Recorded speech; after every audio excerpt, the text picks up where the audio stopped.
The clock on the wall struck exactly 9 a.m. at the Jefferson County Courthouse. The air was thick with tension, suffocating the room, which was packed to the brim. Eyes were fixed on the main entrance, each person harboring their own thoughts and judgments about the special hearing that day. This was a custody battle, a battle that, to outsiders, seemed already decided. At the far end of the room, Jasmine Carter stepped in with swift, purposeful strides. She was a 34-year-old black woman, an emergency room nurse at St. Joseph's Hospital, having just finished a grueling 12-hour shift. Her light blue nurse scrubs, once pristine, were now stained with blood that hadn't fully dried. Her worn-out sneakers were dusted with dirt, and her shoelaces were barely tied.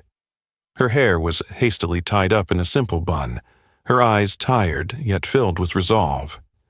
She knew today wouldn't be easy, but she never imagined she would show up at court in this condition.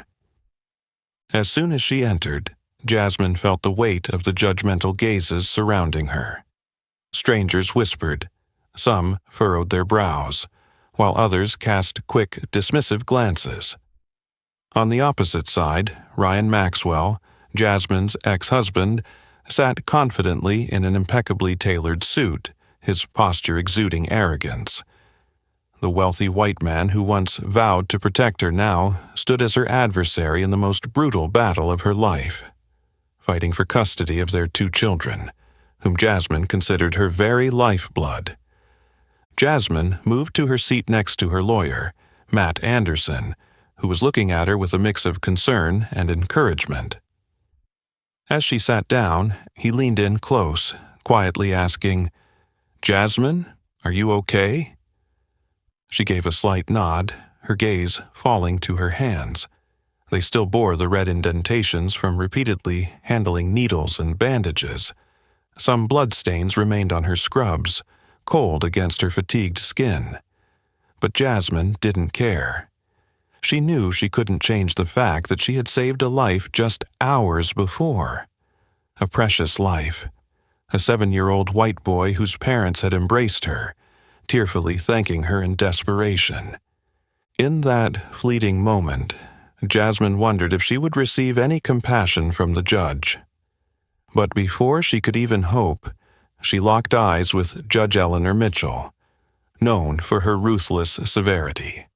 A white woman in her 60s, her carefully styled silver hair, gold-rimmed glasses, and wrinkle-free judge's robe all radiated authority.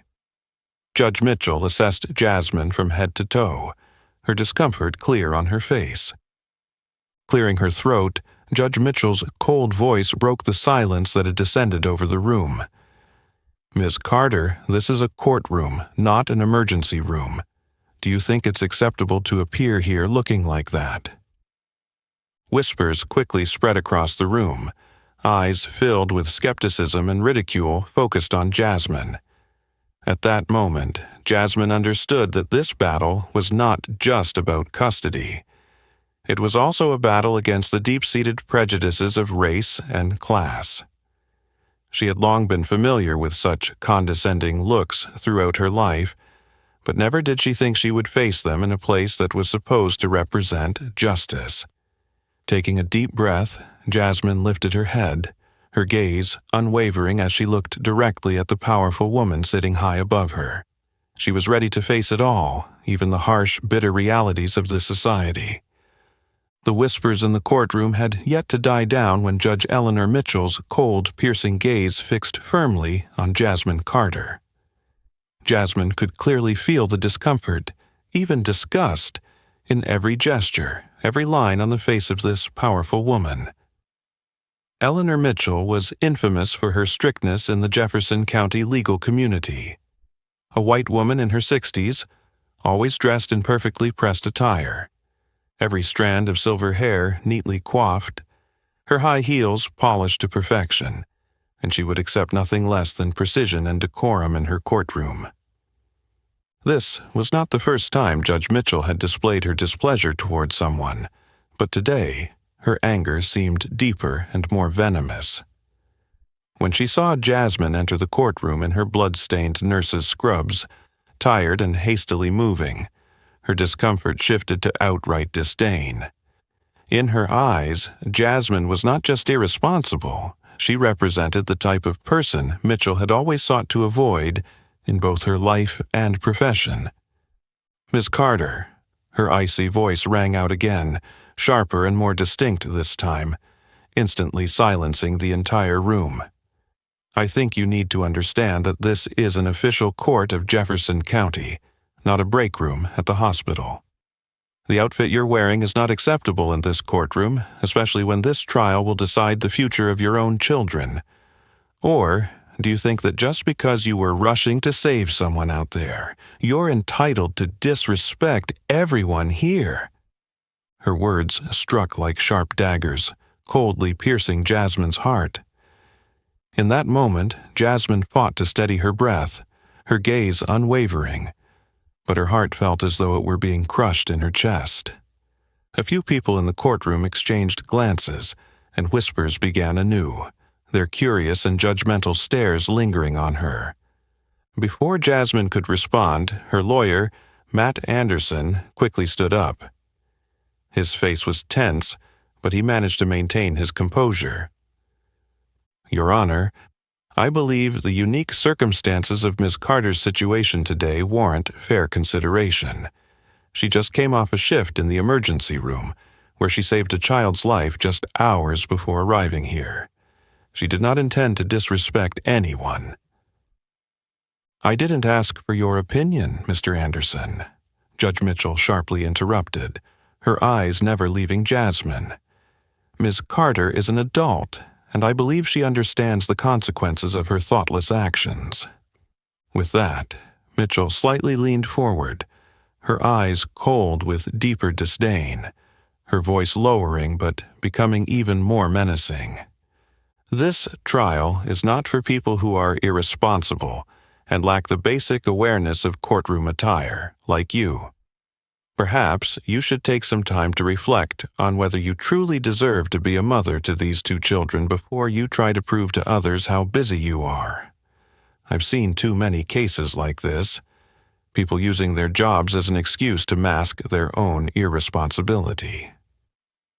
Her words sank heavily into the atmosphere, thickening the tension in the room. Jasmine felt her body freeze, each word from the powerful judge causing more pain than all the discrimination and contempt she had faced in her life combined. But these words, from the very person who held the power to decide her children's future, left a wound deeper and more bitter than anything she had ever experienced.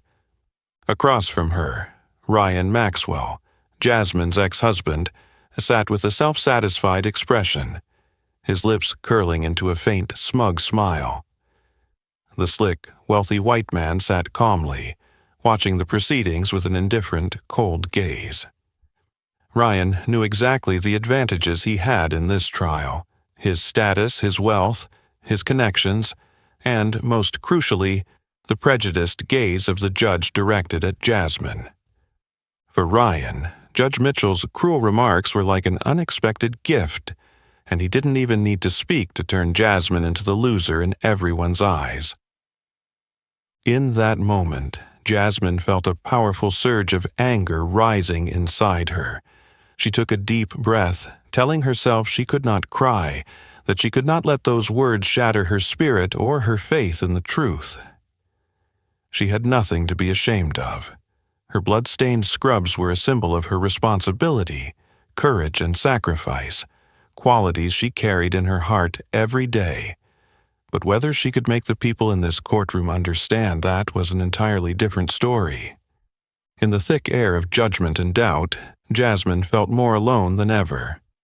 She glanced over at Matt Anderson, who returned her look with sympathy, but a sense of helplessness. Both of them understood that this battle was not just about custody. It was a fight against the deeply ingrained racial prejudices that had existed in society for far too long. Prejudices now being subtly masked by the prestigious cloak of the powerful woman sitting above them. Jasmine gently lifted her head, her gaze resolutely fixed on Eleanor Mitchell, silently telling herself that no matter how difficult it became, she would not allow anyone to diminish her dignity and dedication any longer.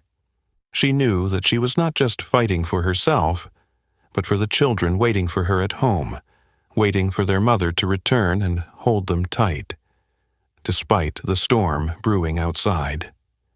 In that suffocating, tension-filled atmosphere, Jasmine could clearly feel the cold gaze of Judge Eleanor Mitchell, as though she were trying to drown her in a puddle of shame. But in the very moment when everyone expected Jasmine to lower her head, her shoulders stood even straighter, her head held higher than ever. A powerful inner strength surged within her, a strength forged from sleepless nights, tense emergency shifts, and silent prayers before each life-or-death decision at the hospital. Jasmine took a deep breath, her eyes sharp and full of pride as she met the icy stare of Eleanor Mitchell. Her voice rang out strong and clear, each word heavy as lead but full of dignity and determination. "Judge Mitchell, you call this pajamas, but did you know that on these pajamas is the blood of a 7-year-old white boy I just saved a few hours ago? Yes, it's true. I didn't have time to change clothes, because in that moment I had to choose between saving a life or losing a few more minutes to put on something that would satisfy you."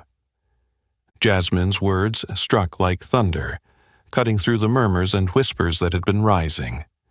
The room fell into complete silence, all eyes turning toward her with a mix of astonishment and admiration. Even Judge Mitchell, known for her control over her emotions, couldn't hide the shock in her eyes. In that moment, it felt as though the world outside this courtroom had stopped spinning. Jasmine stood there, unwavering, unshaken by the power and prejudice that had been so clearly displayed before her. Jasmine knew that her words had the potential to completely shift the dynamics of this trial, but she also knew deeply that this was not just a fight for custody, but a fight to reclaim her dignity, her self-respect, and her voice in a world rife with injustice. Across the table, Ryan Maxwell raised an eyebrow, the smug smile on his face freezing for the first time. He hadn't expected Jasmine, the woman he had once viewed as weak and familiar, to stand so strong. The realization hit him hard, and he instinctively clenched his jaw, his eyes flickering with a mix of confusion and anger. To Ryan, Jasmine had always been the dependent, weak wife, someone incapable of standing on her own. But what she had just shown was a blow to his pride, making him feel deeply threatened. On Jasmine's side, Matt Anderson lowered his glasses slightly, his expression one of surprise, but also satisfaction and admiration.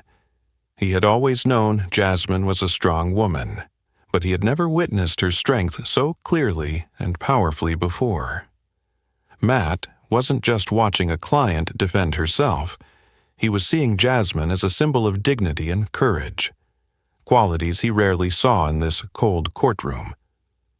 The silence lingered, thick and heavy, as Eleanor Mitchell slowly took a deep breath, struggling to contain the emotions rising within her. Her lips pressed tightly together, her once cold gaze now filled with doubt, unable to believe what she had just heard. To her, Jasmine was just another ordinary black woman, someone easy to disregard, easily subdued by her harsh words. But the truth laid bare before her left. Eleanor stunned, realizing she had underestimated Jasmine far too much. Eleanor Mitchell, who valued appearance and discipline above all, had been raised in a wealthy family, groomed in the upper echelons of society. She was taught to believe in rigid social norms, that people like Jasmine had no place in her world. Her proud, arrogant beliefs had built an invisible wall between her and people like Jasmine.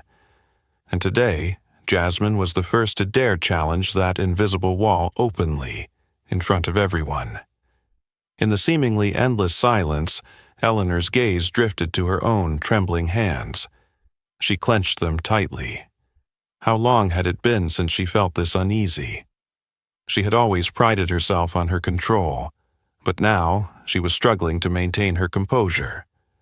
Jasmine's retort had shaken the very foundation of her belief that power and status could defeat all logic and emotion. After what felt like an eternity, Eleanor regained some of her composure. She cleared her throat, attempting to sound as cold and detached as usual. "Ms. Carter, I appreciate your dedication to your work. However, that is no excuse for you to disrespect the decorum of this courtroom. I hope you will reflect on your actions and words, so they do not further impact the court's final decision." Though her words were still stiff, it was clear to everyone that the confidence once present in her voice had diminished significantly. She was trying to appear composed, but her eyes couldn't completely mask the inner turmoil she was experiencing. Jasmine, standing amidst this emotional storm, maintained her calm and strength. She didn't lower her head, didn't back down, because she knew that what she had just said was not just for her, it was for all the black women who had been looked down upon and oppressed out there. And in that moment of silence, full of emotion, Jasmine understood that this was only the beginning of a long battle ahead. But it was also the moment she had regained the most important thing, her dignity and self-respect. As Judge Eleanor Mitchell tried to regain control of the situation after Jasmine's strong retort, at the far end of the crowded courtroom, a young woman quietly lowered her phone.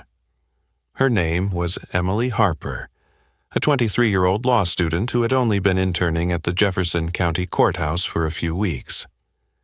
With blonde hair, fair skin, and a sweet face that concealed a sharp mind, Emily wasn't new to tense trials like this, but today she witnessed something truly different, an unforgettable moment that deeply moved her heart. From the moment Jasmine walked into the courtroom in her blood-stained nurse's scrubs, Emily could feel something was off in the way people were looking at her. But it was Judge Mitchell's cruel attitude and Jasmine's resilient response that prompted Emily to discreetly raise her phone and record the entire event. Glancing quickly around to make sure no one noticed, Emily nervously opened the familiar TikTok app and pressed the upload button. She didn't hesitate to give the video a short yet powerful title that expressed her outrage. Black nurse discriminated against by judge for wearing blood-stained scrubs after saving a 7-year-old boy's life. She immediately added hashtags she knew would spread like wildfire, igniting a call for justice. # Justice for Jasmine. # Scrubs are uniforms. # Stop racial bias. Once the video was uploaded, Emily slipped her phone back into her jacket pocket, her heart racing faster than usual. She silently hoped that the video would gain attention, at least to ensure that what had happened in that courtroom couldn't be ignored. But she had no idea that just minutes later, the brief clip would become the spark for a massive movement far beyond her expectations. While the courtroom continued its tense deliberations, outside, Emily's short video was quickly spreading far beyond the confines of Jefferson County. Within minutes, the clip had thousands of views and hundreds of shares. Online users expressed their outrage, passionately sharing the message, and it was spreading rapidly. Before long, in offices, cafes, and living rooms across the country, the video of Jasmine was being passed around at lightning speed. People voiced their disgust at the racial bias Judge Eleanor Mitchell had inadvertently exposed through her words and attitude. Thousands of angry comments flooded under the video. Shameful that a justice system still holds these biases in 2025. How can a nurse who just saved a child's life be treated this way? Her scrubs are a uniform for saving lives, not pajamas. Meanwhile, the hashtags #Justice for Jasmine and #Scrubs are uniforms shot up the trending charts on Twitter and Instagram at an astonishing pace. National media outlets quickly took notice, and major news organizations like CNN and MSNBC aired the clip, raising questions about Judge Mitchell's fairness and professional ethics. Legal and human rights experts began appearing on news segments, engaging in serious discussions about the persistent racial discrimination in the American judicial system. While the world outside was erupting in response to the incident, Jasmine had no idea that she had become the center of a massive debate. She stood firm, her gaze resolute, ready to face whatever challenge lay ahead. But across from her, Ryan Maxwell and his lawyer Richard Bennett began to realize that this case was spiraling far beyond their expectations. Ryan furrowed his brow, the confident expression on his face fading. He now understood that Jasmine was no longer the easily overwhelmed woman he had once known, and that she was now receiving unprecedented support from outside. Lawyer Bennett quickly whispered something in Ryan's ear, and both men's expressions grew even more serious. They realized they were facing not just a personal dispute, but a public storm that could destroy their careers and reputations if they didn't handle it carefully. Back at the judge's seat, Eleanor Mitchell seemed to sense that the atmosphere in the courtroom had shifted. The looks around her had become different, more skeptical, less friendly. She could never have imagined that just a few dismissive words from her would escalate things so quickly. An undeniable sense of unease began to well up inside her, a feeling she had never experienced in her career, which had always been protected by the power and respect others had for her. Outside the courtroom, Emily Harper moved through the increasingly crowded hallway. People were beginning to hold up their phones, each one seemingly searching for a way to capture the unfolding events of the trial. Emily looked around, a strange feeling rising within her, part pride, part worry, as she realized that her small act today could change Jasmine's fate, and even more, change how people viewed justice in the judicial system. In that brief moment, Emily knew she had done the right thing. She had helped shatter the silence, forcing society to confront the injustices that had long been hidden beneath the prestigious cloak of a biased system. And no matter how the trial concluded, from that moment on, Jasmine Carter's story would no longer be just a personal one. It would become the shared story of millions of people across the country, people who were watching and ready to stand up for true justice. Even before the trial in Jefferson County Court had concluded, a growing crowd had already started gathering outside. The sound of murmurs and chatter filled the air, forming a vibrant background noise that reflected the heat of the story that had just spread across social media. Within just a few hours, the video secretly recorded and shared by Emily Harper had quickly surpassed 5 million views. Powerful hashtags like #Justice for Jasmine and #Scrubs Our Uniforms flooded major social media platforms, drawing deep attention from both the public and national media. Not only did social media explode, but major media outlets also quickly took action, turning the story of Jasmine Carter into the focal point of public attention across the country. Top news channels like CNN, MSNBC, and ABC News swiftly broadcast live from in front of the courthouse, updating the public with the latest developments on the case. Experienced reporters continuously sought witnesses, interviewed local residents, and raised sensitive questions about the injustices within the local judicial system. Within less than an hour, television network trucks filled the area outside the courthouse. Flashing lights from cameras and reporters with microphones and handheld cameras crowded together, trying to reach anyone directly or indirectly involved in the trial. Local residents, hearing the breaking news, immediately flooded downtown, increasing in number as they gathered. In a matter of moments, the area outside the Jefferson County Courthouse had turned into a sea of people, buzzing with energy. Amidst the crowd, many held up handmade signs showing absolute support for Jasmine Carter. "We stand with Jasmine." "Saving lives is not a crime." "Stop racial discrimination now." The atmosphere was filled with both outrage and hope, a strong belief that justice would triumph over prejudice and injustice. Not only black people but also white people, Asians, and Latinos all stood together in this unprecedented show of solidarity. There were elderly people with white hair shaking as they held up their signs, schoolchildren still in their uniforms, and even nurses and doctors from nearby hospitals wearing the same scrubs as Jasmine, expressing deep empathy. Some nurses in the crowd were seen crying when interviewed live on television. A young nurse, eyes red and choked with emotion, spoke into CNN's camera. "Every day we wear these scrubs to save lives, never thinking that one day it would be used as an excuse to belittle us. Jasmine represents all of us who silently sacrifice every day." Just minutes later, the image of this young woman became an emotional symbol on social media, further strengthening the wave of support for Jasmine. Inside the courtroom, those involved in the trial began to feel the enormous pressure from the public outside.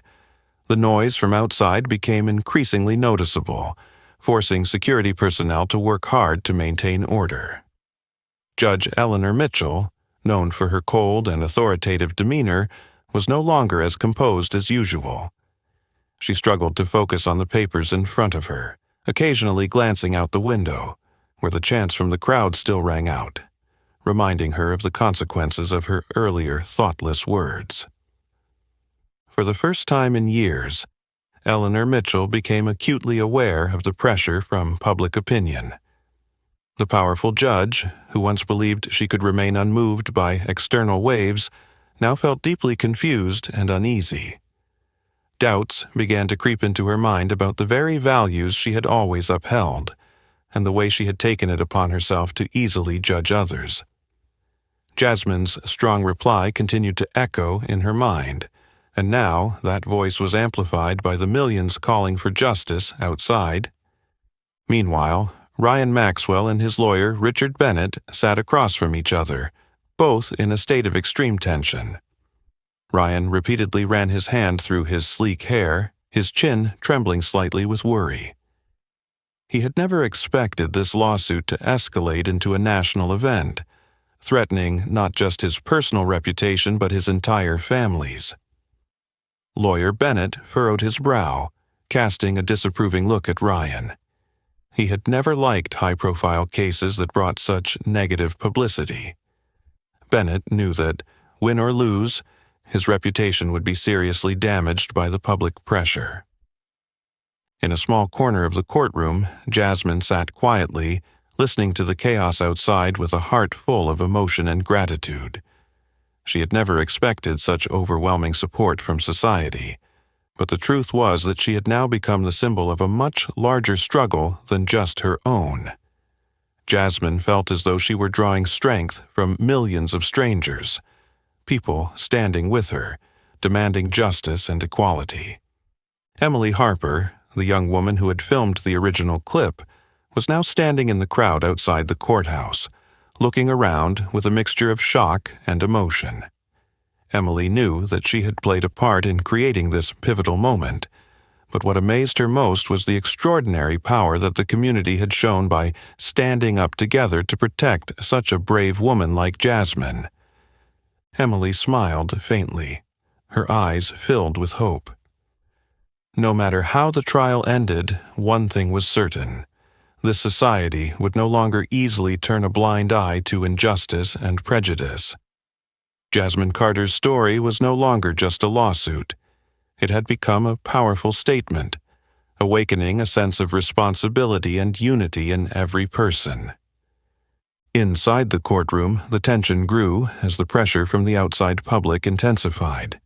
The powerful, firm chants of the crowd outside the courthouse echoed clearly, reminding everyone present that this trial was no longer just a personal battle between Jasmine Carter and her ex-husband, Ryan Maxwell.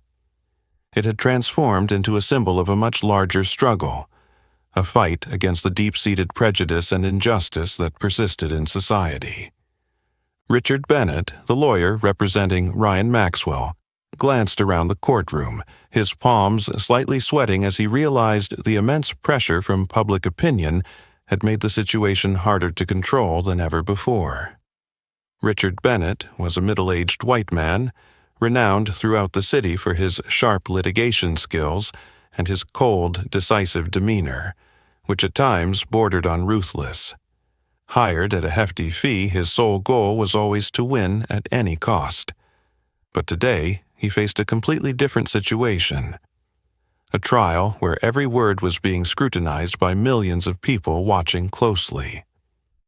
Bennett stood up from his seat, carefully adjusting his expensive shirt collar, then slowly made his way toward the witness stand, his cold gaze fixed firmly on Jasmine as a silent warning. He knew he had to change tactics, turning Jasmine from a sympathetic figure in the eyes of the public into a cold, irresponsible mother, one who neglected her own children. His voice, soft yet dripping with sarcasm, created a sharp contrast to the tense atmosphere enveloping the courtroom. "Miss Carter, I believe we've all heard quite a bit about your dedication to saving lives. It's truly commendable." Bennett paused slightly, tilting his head with a knowing look. "But I wonder, have you ever considered that saving strangers might cause you to neglect your own flesh and blood?" Bennett's question hit like a sharp arrow, aimed directly at a perceived weakness that he believed Jasmine couldn't easily defend against. His cold stare seemed to challenge her, forcing her to confront the guilt that every mother dreads. Ryan Maxwell, seated not far away, allowed a slight smug smile to play at the corner of his lips. He understood Bennett's ultimate goal: push Jasmine into a defensive position, force her to reveal her emotional weaknesses in front of everyone.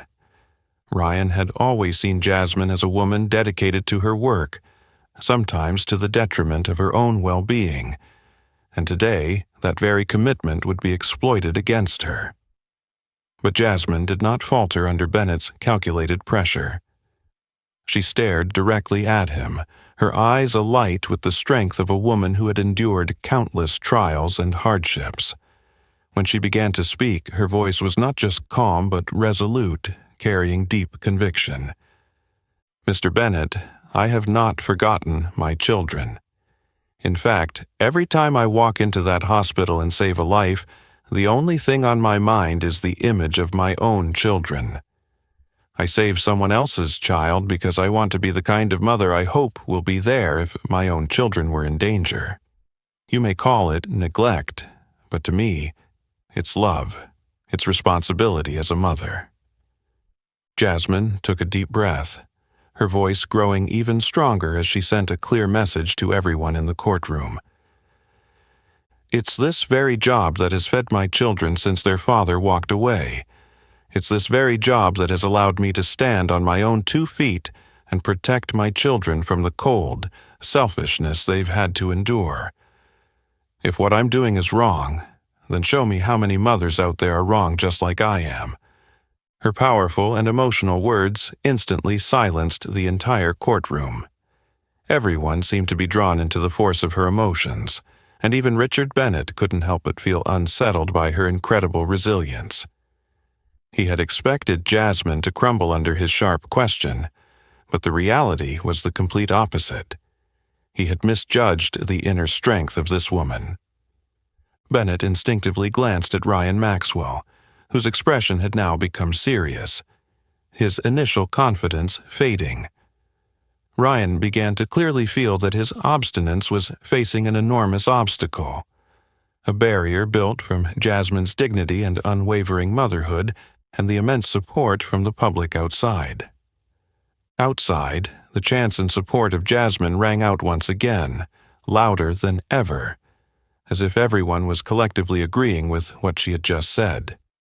In that moment, both Bennett and Ryan realized they were losing control of this trial, not just because of Jasmine's powerful argument, but also due to the massive support from millions who were rising up against the injustice. Judge Eleanor Mitchell, seated high above, quietly observed the developments, her face becoming increasingly tense. Bennett's biased words had now backfired, turning against him and Ryan in the eyes of the public. She realized that from this point on, Any ruling she made would be scrutinized and judged by millions of people. And in the deep silence that enveloped the courtroom, Jasmine knew she had just passed a significant test. But she also understood very clearly that her fight was far from over. The atmosphere in the courtroom remained deeply tense after Jasmine's powerful and emotional rebuttal, when the large door behind suddenly swung open, attracting the attention of everyone present. The sound of quick, decisive footsteps echoed through the silence, making its way straight toward the witness stand. A woman entered with confidence and composure, wearing the familiar white doctor's blouse carefully draped over a professional office outfit. It was Dr. Maria Gonzalez, the chief emergency room physician at St. Joseph's Hospital, a woman in her 50s, known for her exceptional skill and deep compassion. As soon as Jasmine recognized the person entering, her eyes widened in surprise mixed with emotion.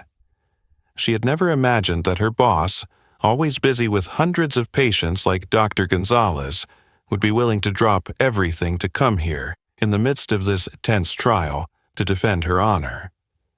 Their eyes met for a brief yet meaningful moment. It was a look filled with empathy, trust, and the silent encouragement Jasmine needed at that moment. Dr. Gonzalez approached the witness stand, stood tall, and looked directly at Judge Eleanor Mitchell with a serious but composed expression. When asked to introduce herself, she spoke clearly and concisely in her deep, warm voice, unshaken by the attention focused on her. I am Dr. Maria Gonzalez, the chief emergency room physician at St. Joseph's Hospital, where Ms. Jasmine Carter has worked for over 8 years. Matt Anderson, Jasmine's attorney, quickly stood up and made his way toward Dr. Gonzalez, gently asking, "Dr. Gonzalez, could you please share with the court the nature of Ms. Carter's work and the reason she arrived here today wearing scrubs stained with blood?" Dr. Gonzalez didn't hesitate, her eyes lighting up with clear pride as she spoke about Jasmine. "I can tell you that Jasmine Carter is one of the most dedicated and responsible nurses I have ever known in my 25 years of practice. This morning, at around 4 a.m., a 7-year-old boy was brought in with severe injuries from a car accident, in critical condition. Jasmine was the one who directly participated in the emergency treatment, working alongside me and our medical team for over 2 hours to save the boy's life." Her voice caught slightly with emotion as she continued, her eyes glistening with tears but maintaining the necessary strength. "Yes, it's true she didn't have time to change, but I ask you, if you had to choose between saving a child's life and changing into a clean outfit, what would you choose?" Jasmine chose to save a life, and I am sure that was the most noble choice. Dr. Gonzalez's heartfelt words left the courtroom in complete silence, creating a deep, emotional stillness.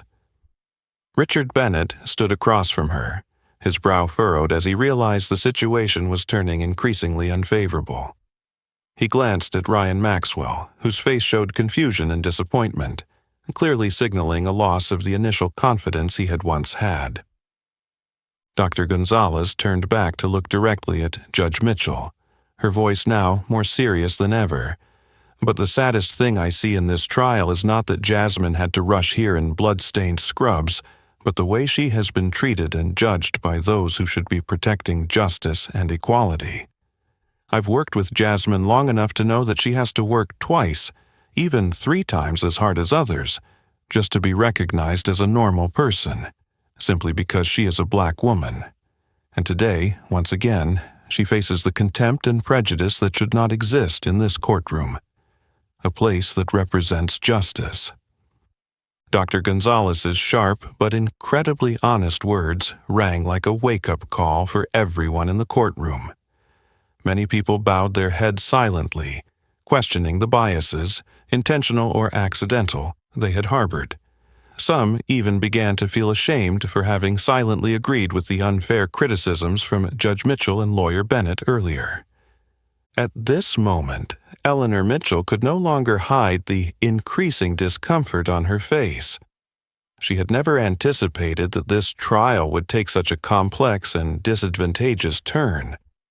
The criticism from Dr. Gonzalez, a highly respected figure in society, had forced her to seriously reconsider her actions and attitude. The usual confidence Eleanor had once exuded was now beginning to crack, replaced by an unsettling feeling of doubt about the values she had always trusted.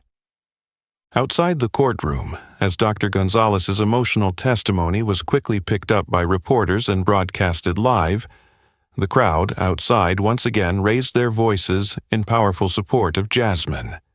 The chants rang out, louder and more determined than ever, as if affirming that public opinion had completely sided with Jasmine and was ready to stand against any injustice she faced. In that moment, Jasmine felt a powerful wave of warmth rising in her chest.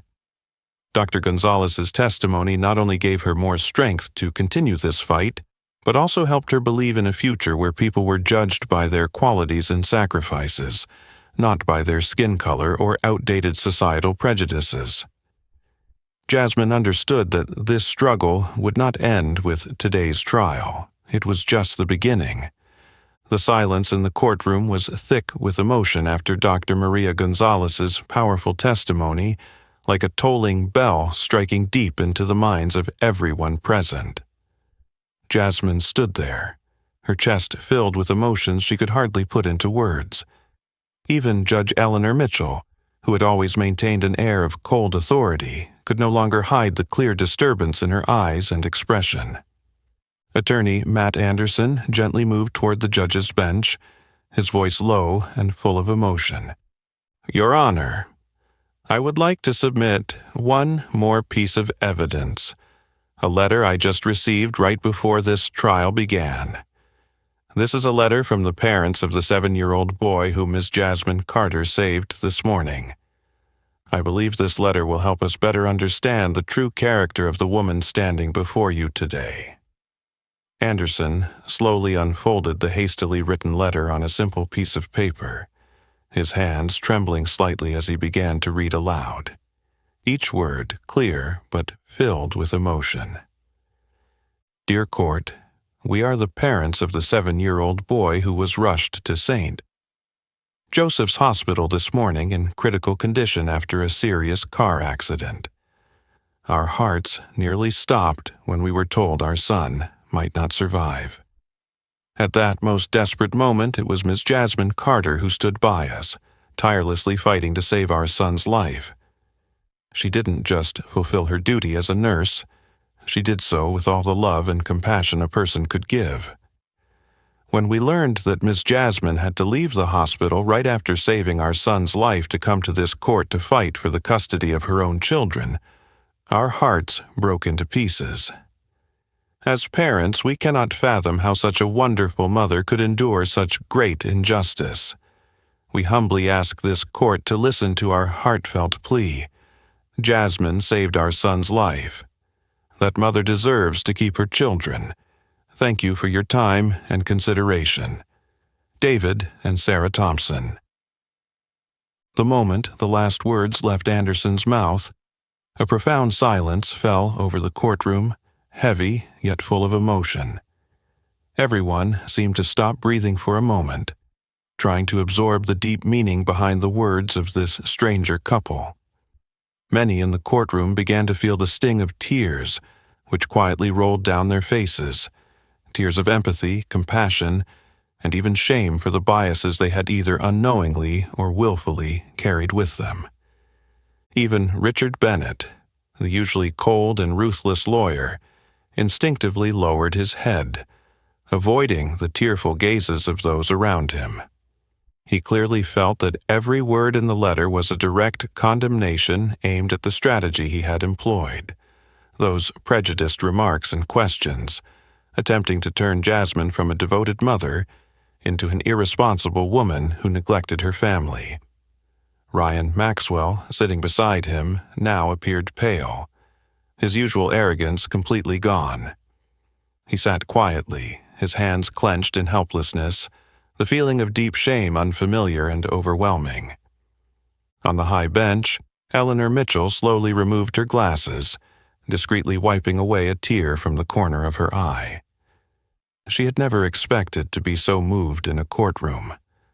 The simple, yet heartfelt words from the parents of the boy who had narrowly escaped death forced her to face a harsh truth.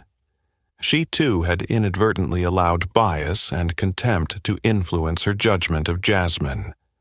The pride and coldness Eleanor usually carried with her were now completely dissolved, replaced by a deep sense of self-reflection. Jasmine stood still, listening to every word in the letter as though she were hearing her own heart being spoken in the courtroom. Tears quietly welled in her eyes, but these were not tears of weakness or disappointment. They were tears of gratitude, an understanding that she was not alone in this fight. Jasmine knew that no matter how this trial ended, she had already won in some way, because now she knew that many people had seen and understood her true worth: a mother, a devoted nurse, and above all, a person deserving of respect. Outside the courtroom, as the contents of the letter were quickly relayed by the media, the crowd erupted in even greater emotional chants, louder than ever before. Strangers collectively clapped, embraced one another, and wiped away tears of emotion. The power of unity and compassion now transcended all boundaries, creating a massive wave of support that spread throughout every corner. And in that deeply emotional moment, Jasmine felt a fierce, unwavering belief rise within her that true justice, in the end, would triumph over all prejudice and injustice. Because in the eyes of those around her now, Jasmine realized they no longer saw her by her skin color, her attire, or any other bias. They saw her for who she truly was: a deserving mother, a quiet hero of this life. As the reading of the letter concluded, a profound silence fell over the courtroom, so deep that one could almost hear the breath of every person in the room. All eyes turned toward the high bench where Judge Eleanor Mitchell sat. This was a rare and pivotal moment in her career, when the powerful and cold woman suddenly felt that the absolute control she had always prided herself on was slipping away. Eleanor slowly put her pen down, her hands trembling slightly as her gaze remained fixed on the letter in Matt Anderson's hands, her expression one of clear astonishment. Throughout her more than 30 years on the bench, she had faced countless tense situations, made difficult decisions, but never had she confronted such a heart-wrenching truth. A truth that forced her to confront the deep-seated biases within herself for the first time. Mitchell looked over at Jasmine, the young black woman she had harshly criticized just moments ago for wearing blood-stained work scrubs. In that moment, she felt as though an invisible weight had settled upon her shoulders, and all the cruel words and condescending glances she had directed at Jasmine became painfully clear. Eleanor felt as if a cold mirror had been held up to her soul, forcing her to recognize that beneath the imposing robe of a judge, she had allowed racial prejudice and class bias to influence her judgments. A deep sense of discomfort and guilt, something she had never felt before, rose within her. Eleanor Mitchell realized she had been too harsh, too rigid, and especially too biased in judging Jasmine. She looked down at the notes in front of her, the cold, biting words she had spoken to Jasmine now dancing mockingly before her eyes, ridiculing her for her own insensitivity and narrow-mindedness. How long had it been, she wondered, since she had judged people based on their skin color, clothing, and appearance rather than their true nature and inner truth? In that moment, everyone in the courtroom could feel the profound change taking place within Judge Eleanor Mitchell. Her expression, once firm and unyielding, was now filled with confusion, regret, and a touch of shame she could not conceal. She took a deep breath, trying to regain her composure, but her voice still trembled slightly as she spoke. "Before we continue with this trial, "I would like to make a special request," Mitchell said slowly, her gaze for the first time showing softness and sincerity never seen before. "I ask that the court reporter immediately remove from the record all the disrespectful and unfair remarks I made about Ms. Jasmine Carter today." The room was filled with murmurs of disbelief, as the audience could hardly believe their ears. A judge as renowned for her strictness as Eleanor Mitchell had just disavowed her own judgments, something that had never happened before. Mitchell looked directly at Jasmine, and this time her gaze was not cold or dismissive but filled with remorse and sincerity. Her voice was low, quieter, but very clear. "I want to offer my most sincere apology to Ms. Carter. I was too harsh, too unfair, and biased when I judged you based solely on your appearance and my unconscious prejudices. Today, you have taught me a valuable lesson, that a person's dedication and compassion can never be judged by their clothes or the color of their skin. I am deeply ashamed for letting these biases influence the proceedings of this trial." Judge Mitchell's words of apology spread through the courtroom like a gentle yet powerful wave, touching everyone in the room deeply. Jasmine felt her throat tighten, her eyes glistening with emotional tears. This was the first time in her life she had witnessed someone in such a prestigious position publicly admit their mistakes in front of so many people. Across from her, Attorney Richard Bennett and Ryan Maxwell sat in absolute silence. Ryan lowered his gaze, unwilling to lift his head, overwhelmed by a deep sense of helplessness and shame. Bennett, the sharp and cold lawyer he had been just moments ago, now sighed gently. He understood that, after Mitchell's unexpected confession, every strategy he had employed so far had become worthless, because now everyone in the courtroom could clearly see what true justice looked like. Outside the courthouse, as news of Judge Mitchell's official apology to Jasmine was quickly broadcast, the crowd erupted in loud cheers and applause. The sound was thunderous, filled with joy, triumph, and the belief that justice was finally being served. Emily Harper stood among the crowd, tears streaming down her face, feeling the immense power of unity and true love for justice. In that moment, Jasmine stood at the heart of the courtroom, feeling with clarity that this was not just her victory, but the victory of millions outside, struggling daily against invisible biases. Her eyes scanned the faces in the courtroom, her heart filled with the unwavering belief that justice and compassion would always triumph over prejudice and injustice. As long as each person had the courage to reflect on themselves, just as Judge Mitchell had done today. In the emotionally charged moment when Judge Mitchell's heartfelt apology left the courtroom in stunned silence, all eyes instinctively turned toward Attorney Richard Bennett and Ryan Maxwell, awaiting their next reaction. The atmosphere became unnervingly quiet, creating an invisible pressure that weighed heavily on the two men who had once confidently stood on the side of power and wealth. Bennett stood motionless, his expression completely altered from the arrogance and coldness he had initially displayed. In the sharp eyes of this seasoned attorney now lingered a deep sense of doubt, a doubt about the very things he had once believed in and fought to protect. Bennett glanced down at the notes he had carefully prepared for his final arguments. Each page, filled with sharp arguments and tactical, pointed questions, now suddenly seemed meaningless, like hollow words that held no value against the undeniable strength of the truth that had just been laid bare. Judge Mitchell's confession was a harsh wake-up call, forcing him to look inward and reassess his role in this trial.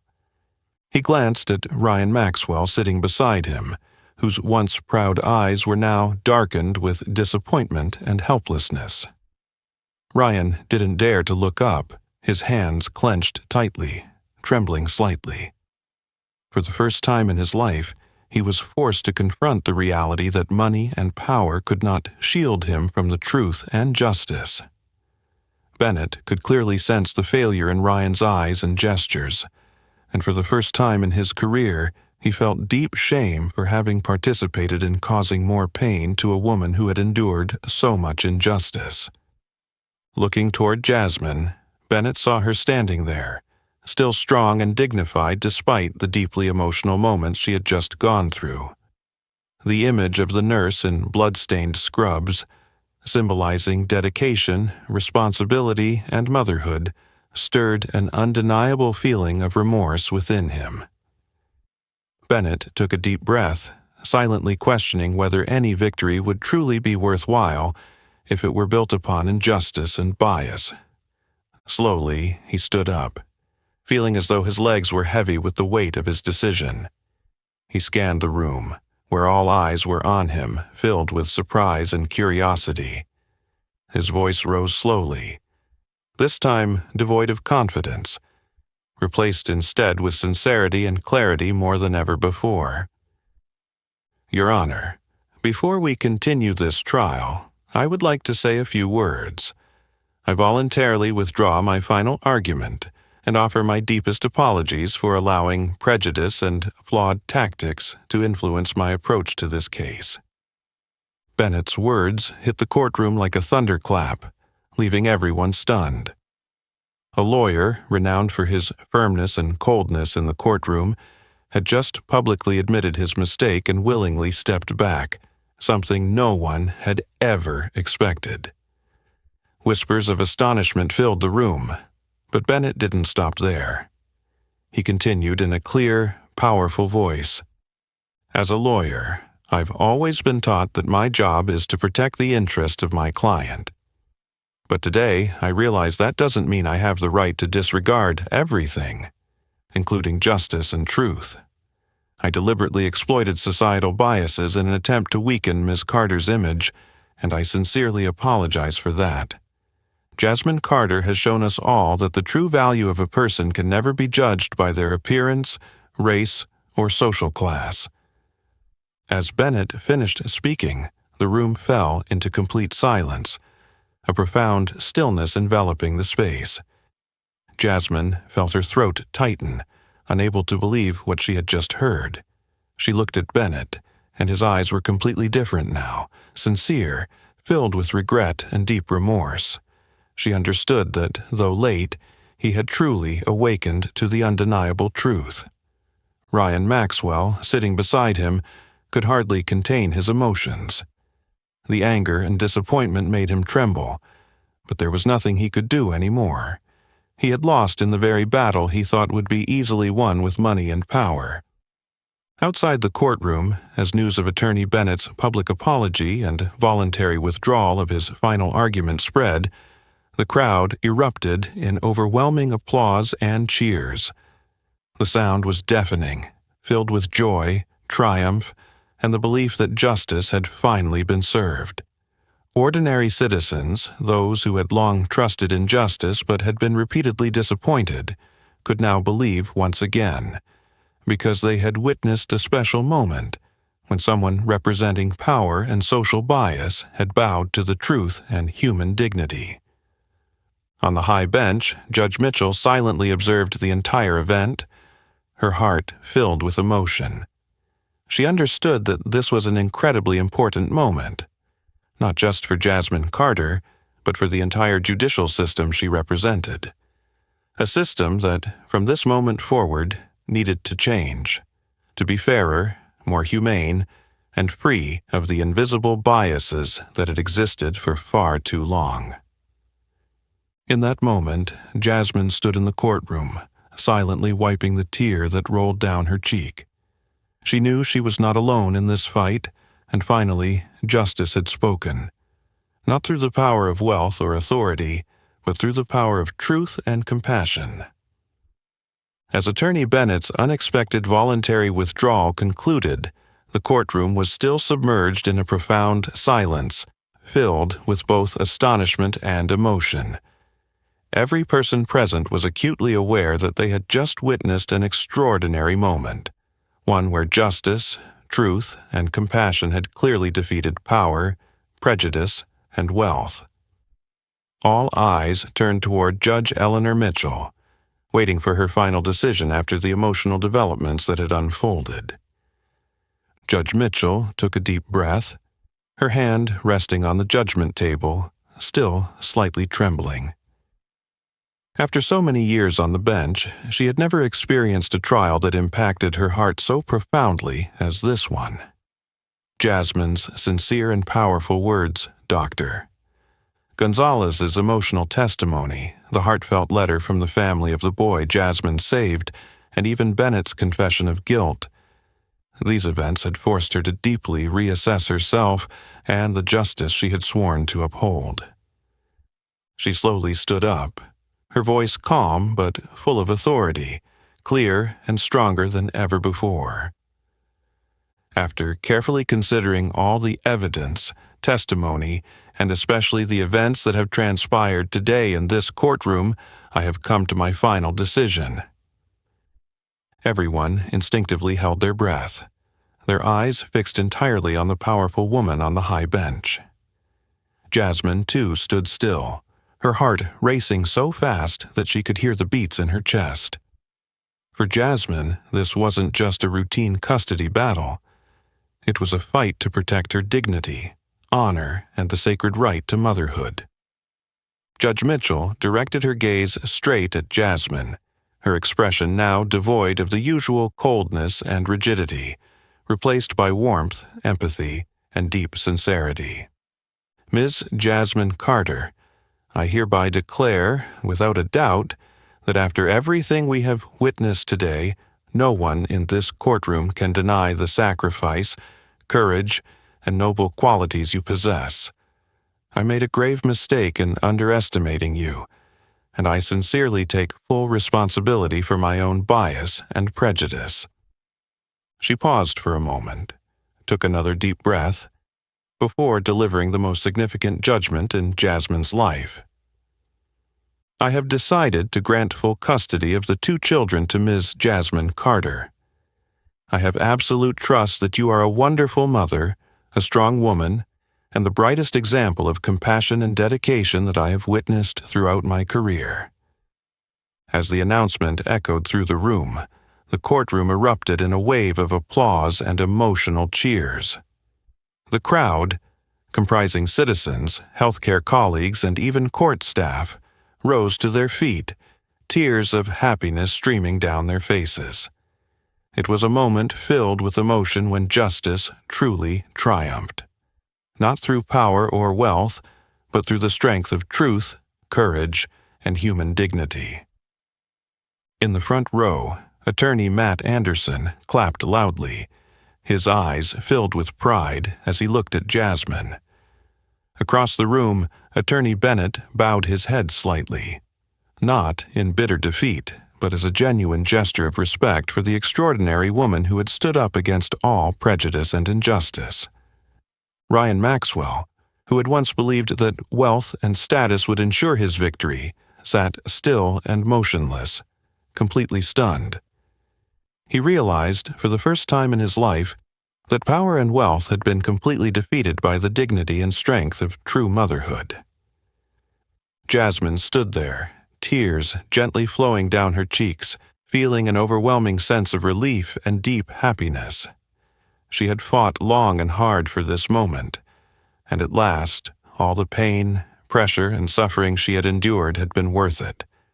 She wiped away the tears, smiling a soft but radiant smile, the most beautiful smile she had ever had. In that moment, she knew that this victory was not just hers. It was a victory for all the women out there still fighting to be recognized, respected, and protected. Outside the courthouse, when the news of the historic ruling was quickly broadcast, the crowd gathered before the courthouse erupted in deafening cheers and joy. They embraced, crying in happiness, feeling deeply that justice was no longer just an abstract concept. It truly existed, ready to protect those who dared to stand up for it. In that moment, Jasmine looked up at the sky through the courtroom window, silently offering her most heartfelt thanks from the bottom of her heart. She understood that this was a pivotal moment, one that would not only change her life forever, but would also mark a historic turning point in the fight against prejudice and social injustice. And she was deeply grateful to have had the strength to see this battle through to the end. Shortly after the historic ruling was announced, the emotional atmosphere from the Jefferson County courtroom quickly spread outside, creating a wave of emotional shock throughout the nation. In just a few minutes, the news of Jasmine Carter, the strong black nurse who stood up against injustice and racial prejudice, winning her custody battle, was broadcast live by major media outlets like CNN, MSNBC, and ABC.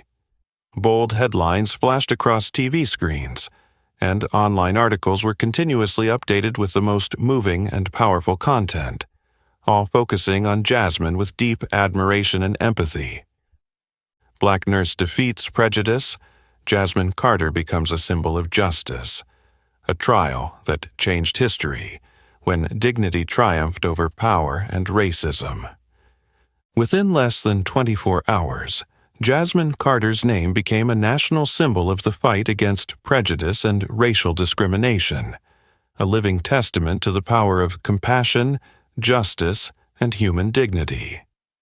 On major social media platforms like Twitter, Facebook, and Instagram, the hashtag number Justice for Jasmine spread faster than ever, accompanied by millions of posts, images, and videos from ordinary citizens across America, expressing their support and honoring Jasmine. In the days that followed, Jasmine's story became more than just breaking news. It turned into a powerful call for American society to seriously reconsider the invisible biases that had existed for too long, causing deep harm to millions. On national television, civil rights activists, legal experts, and influential figures continually discussed and analyzed the case, transforming Jasmine from an ordinary woman into a shining symbol of fairness and courage. But the story didn't just stop with media coverage. Jasmine Carter's story sparked an unprecedented wave of real-world action. Hospitals across the nation, from New York to California, from Chicago to Texas, organized a special day like never before. Scrubs Appreciation Day, to honor nurses, doctors, and medical staff who silently sacrifice every day to save lives. On this day, all healthcare workers wore their familiar scrubs, similar to the ones Jasmine wore in that emotional courtroom. The simple attire, once dismissed by Judge Mitchell in her moment of prejudice, had now become a powerful symbol of dignity, dedication, and the boundless love that healthcare workers consistently offer their patients. Images of emotional scenes flooded social media. Young nurses, experienced doctors, and older healthcare workers, all proudly wearing their scrubs and holding up signs like, "Scrubs are not pajamas, they are the uniform of compassion." We stand with Jasmine Carter. St. Joseph's Hospital, where Jasmine worked, became the epicenter of this grand event. Thousands of local residents gathered outside the hospital, holding fresh flowers and handmade signs filled with heartfelt messages, all wanting to express their deepest gratitude to Jasmine and all the medical staff there. Amid the crowd, Dr. Maria Gonzalez spoke emotionally, her voice choked but filled with pride. Today, we are not just honoring Jasmine Carter, we are honoring the dignity and dedication of all those who have chosen the medical profession, those who have embarked on the arduous, self-sacrificial path of saving lives. Jasmine has awakened all of us, reminding us that justice and love are always stronger than any prejudice or injustice. Back inside his office, attorney Richard Bennett sat deep in thought, the images of the scrub-wearing event on television causing him to reflect more deeply on his own life. He wondered if, throughout his career pursuing victory and money, he had ever truly fought for the right values. This event had not only been a professional failure, but also a profound lesson on professional ethics, compassion, and social responsibility that he would never forget. Ryan Maxwell, in a dark corner of his luxurious mansion, turned on the TV to watch the images unfold, feeling bitter and empty. He realized that what had just happened wasn't just a personal failure.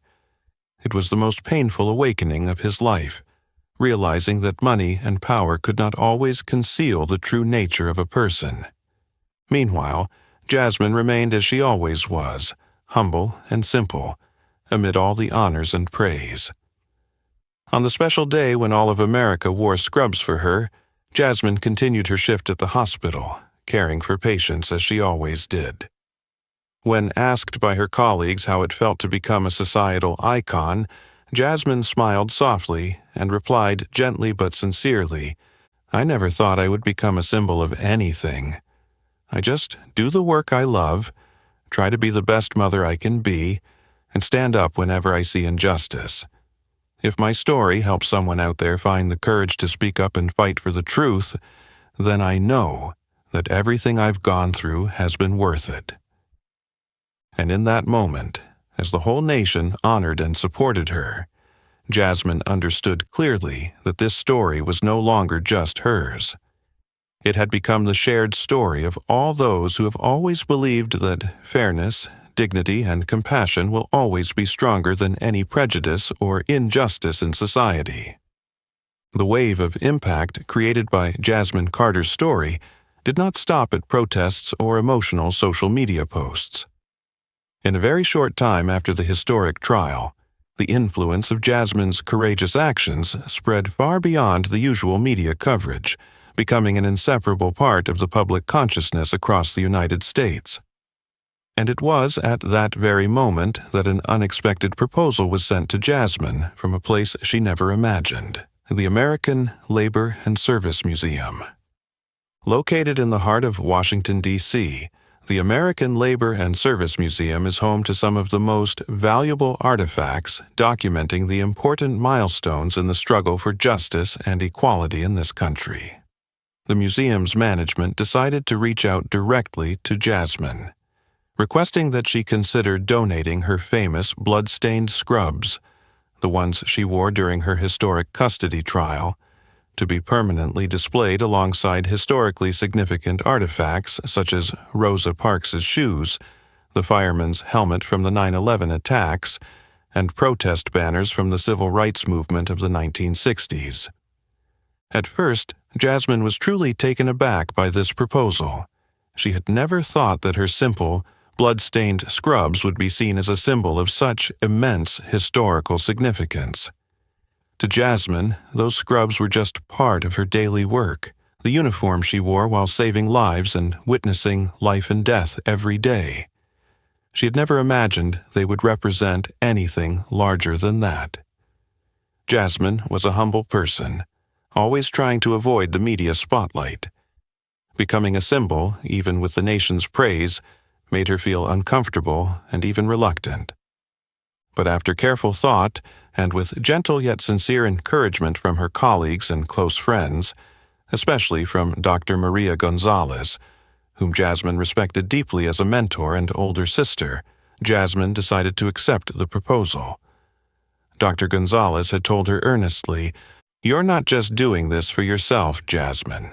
You're doing this for the millions out there, those who are silently fighting every day against prejudice and injustice. These scrubs are a living testament to show them that when they stand up for what is right, history will never forget them." With this heartfelt encouragement, Jasmine carefully packed her blood-stained scrubs. Her hands trembled slightly, and her heart felt a deep, indescribable emotion as she prepared to part with the scrubs that had been with her through the most significant moment of her life. When she handed them over to the museum's representative, Jasmine spoke gently, in her most sincere tone. "I never wanted to be a symbol. I just want to show up when it matters, to do what's right when others need me the most." These humble yet powerful words quickly spread, further increasing the admiration people had for Jasmine. In just 1 week after her scrubs were displayed, the American Labor and Service Museum saw an unprecedented spike in visitors, with thousands of people coming from all over the country to see the now national symbol in person. The room where Jasmine's scrubs were displayed was always crowded, with many of the visitors being nurses, doctors, and healthcare workers. People who understood better than anyone the sacrifices and biases they still face every day. Visitors often stood silently, reading the inscription next to the display, Jasmine Carter's blood-stained scrubs, a symbol of dedication, dignity, and strength in the face of societal prejudice. It was here, in the historic custody trial, that Jasmine used the truth and her dignity to overcome the most deeply entrenched biases in society. Even those who had previously been skeptical or held unconscious biases about Jasmine began to realize they had been wrong. Attorney Richard Bennett, on a special visit to the museum that weekend, stood in front of the scrubs for a long time, his heart heavy with complex emotions. Staring at the bloodstains and dirt still visible on the scrubs, he clearly understood how wrong he had been in underestimating and dismissing Jasmine during the trial.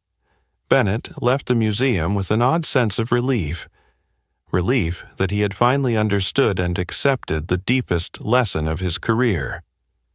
Ryan Maxwell also visited the museum once, but he stood from a distance, looking at the scrubs with a bitter, defeated gaze.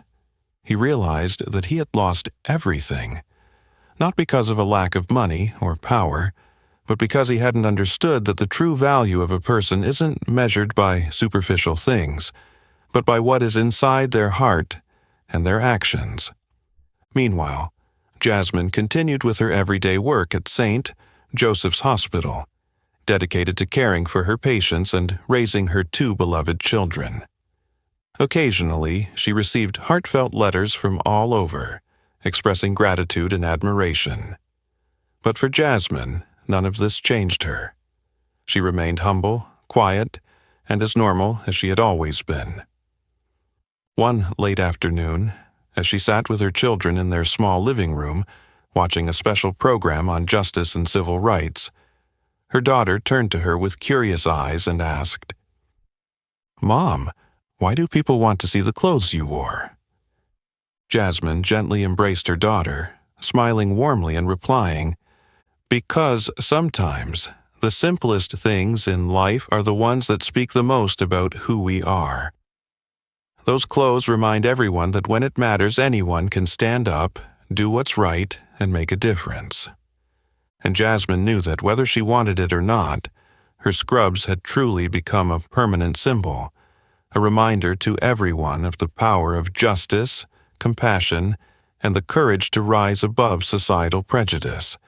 As soon as the historically significant scrubs of Jasmine Carter were prominently displayed at the American Labor and Service Museum, her story became a profound source of inspiration that spread widely across the country. However, Jasmine's impact did not stop at protests or emotional newspaper articles. What she accomplished went far beyond that. Within just a few short weeks after the trial, a deep wave of change began to form, even surpassing what Jasmine could have ever imagined. In Washington, D.C., Jasmine's story reached the most powerful corridors of government, touching the hearts of senior lawmakers who could truly create widespread change. Inspired by Jasmine's resilience and compassion, a bipartisan group of legislators quickly began drafting a new resolution named the Carter Standard, a law designed to protect the rights and dignity of all healthcare workers nationwide who are forced to appear in court following a grueling shift. This resolution not only aimed to ensure that healthcare workers would never again be discriminated against or unjustly judged based on their work uniforms, but it also directly and powerfully condemned all forms of racial discrimination, especially in the judicial system. The clearest provision of the Carter Standard states that no healthcare worker should ever endure a degradation of dignity or be negatively judged simply because they appear in court in scrubs or post-shift attire.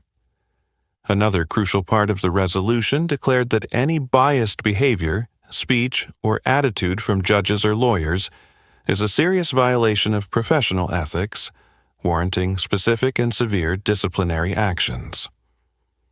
Shortly after it was presented to Congress, the Carter Standard received overwhelming support from legislators across all political parties, a rare occurrence in American legislative history. No legislator wanted to be left out of this critical moment, as it was an opportunity for them to clearly demonstrate their stance in the fight against the deep-seated injustices and biases that have long existed. During an official session of Congress on a beautiful morning, the Carter Standard was swiftly and solemnly passed with unanimous support. Those who spoke in Congress that day emphasized a shared message.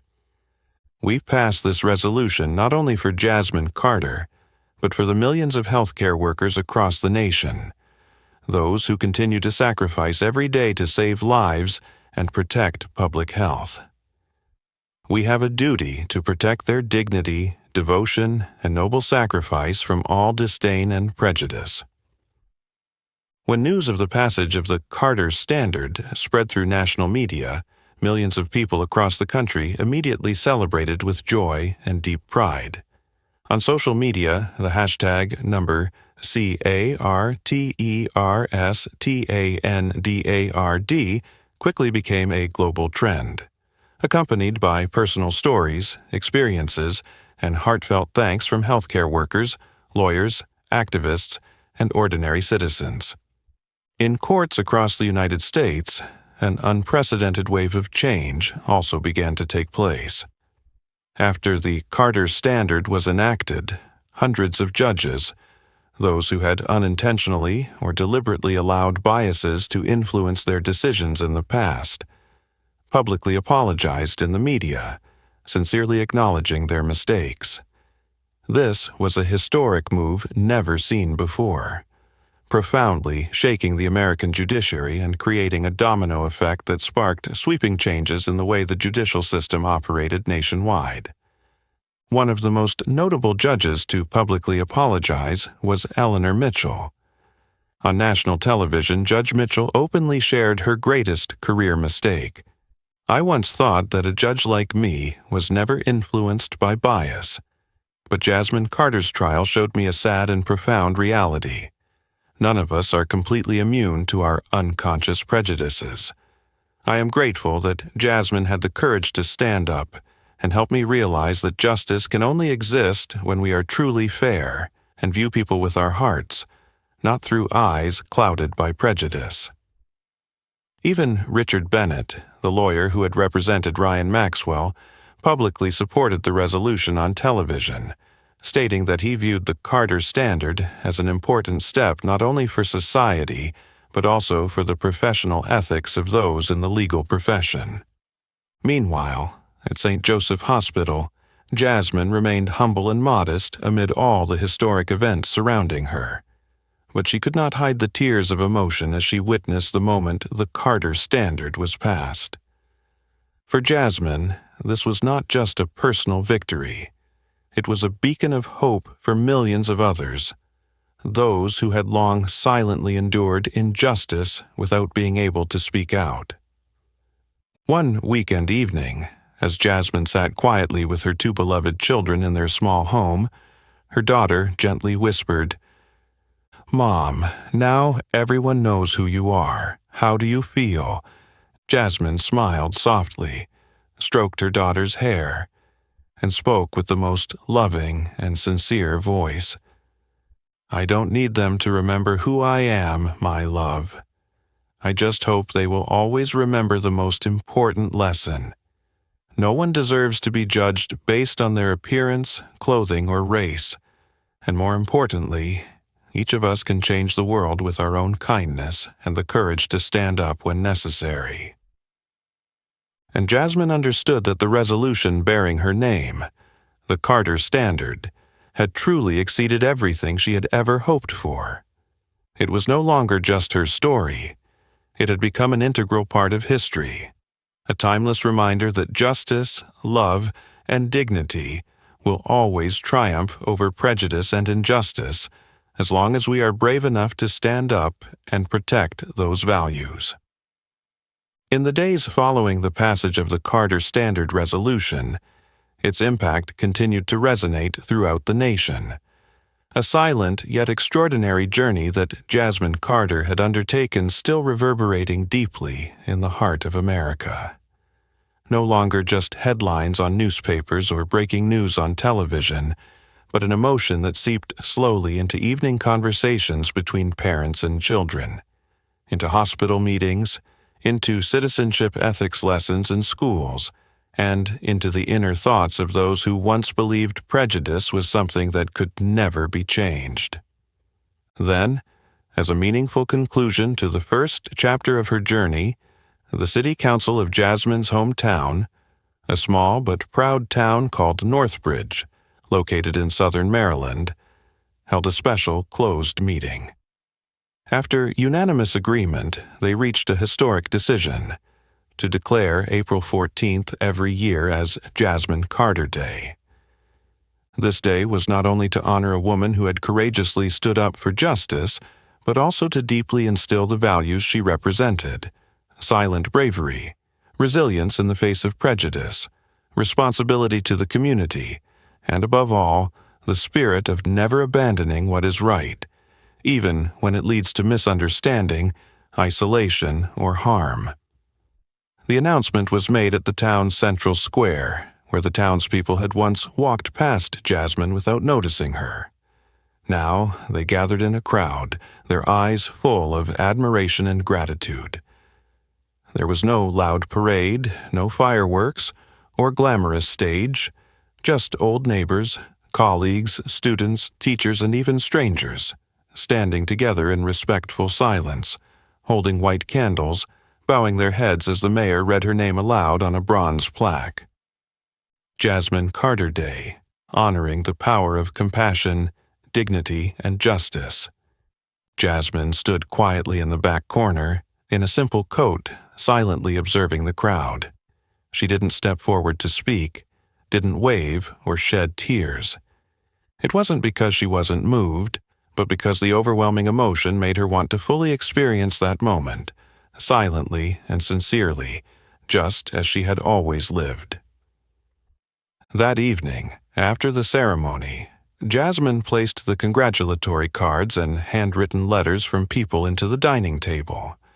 Her 2 children were waiting in the living room, her eldest daughter, Maya, still with shining eyes from the ceremony. The young girl sat close to her, resting her head on her mother's shoulder, and quietly asked, "Mom, when I grow up, will people still remember who you are?"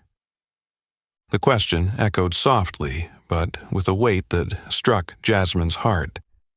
She looked at her daughter, her gaze filled with warmth and the strength of someone who had weathered storms and still stood tall.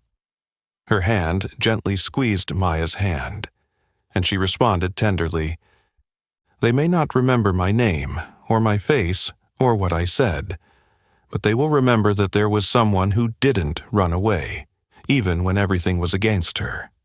They'll remember that strength isn't always loud. Sometimes strength is the calm presence in the hardest of times." Maya fell silent, her eyes lighting up as if something had been planted in her young heart. Jasmine knew in that moment that a new generation was being shaped. A generation that would learn to see people not by their skin color, clothes, or social status, but by their actions, sacrifices, and inner dignity. After that day, Jasmine Carter Day was celebrated annually in various states, gradually becoming a cultural symbol. In schools, teachers used Jasmine's story to teach about justice, human rights, and how one person can change an entire system with courage and honesty. Many healthcare organizations adopted this day as a tradition to honor frontline workers. And in those courtrooms where unjust reproach once echoed, a small bronze plaque now hung at the door, with a brief but weighty inscription: "Here, everyone is seen with dignity and listened to with fairness." The story of Jasmine Carter ended not with loud applause, but with a quiet resonance, like a melody that lingers, touching the hearts of millions. She didn't change the world with speeches, power, or banners. She changed the world simply by showing up, at the right time, in the right place, and never stepping back from what was right. And so, the message would live on. Not because Jasmine wanted to be remembered, but because she made it impossible for people to forget. Have you ever witnessed or experienced a moment like Jasmine's story? Share your thoughts in the comments below. If you found this story meaningful, please like, share the video, and don't forget to subscribe to the channel to follow more inspiring content like this.